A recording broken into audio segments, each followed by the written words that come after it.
শুভ সকাল সবাইকে। উঠে আমি স্নান করে রেডি হয়ে গেছি অফিসে যাব বলে। যাওয়ার আগে একটু রচা বসিয়ে নিলাম, রচাটাই খাই, দুধ চাটা আমি এখন খাই না আমার শরীরের সমস্যার জন্য।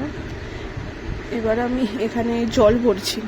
জল ভরাটা আমার নিত্যদিনের ডিউটি। আমি বাড়ির কোনো কাজ করি না করি, জলটা আমাকে ভরতেই হবে। ওপরে একটু আলো হয়ে গেছে, সেই জন্য আমাকে ভালো বোঝা যাচ্ছে না, তাহলে জলটা আমাকে ভরতেই। এই দুটো কটাই চুল আছে আমার মাথাতে, সেটাই আমি আঁচড়ে নিচ্ছি, আর কিছুই নয়। আঁচড়ে বেরিয়ে যাবো। ঠাকুর নমস্কার করে সবই বেরোই, সবসময় ঠাকুর নমস্কার করে। আজকে সকালের ওয়েদারটা বেশ সুন্দর ছিল, আর নিচের ওয়েদারটা দেখুন, নিচের ওয়েদারটা আরও অসাধারণ ছিল, অত্যন্ত সুন্দর। এবার এই অফিসে ঢুকবো, অফিসে ঢুকে নিজের কাজ করতে বসে গেলাম। আগে তাড়াতাড়ি বেরাবো অফিস থেকে। এখন 5টা 19 বাজে, বেরিয়ে গিয়ে ডাইরেক্ট আমি জিমেই ঢুকি। এই ভিডিওটা আমি ওয়ার্কআউট শেষে নিয়েছি। এবার ঘরে এসে গেছি, ঘরে এসে সব কাজ করে ঘুমাবো, তাই থ্যাংক ইউ।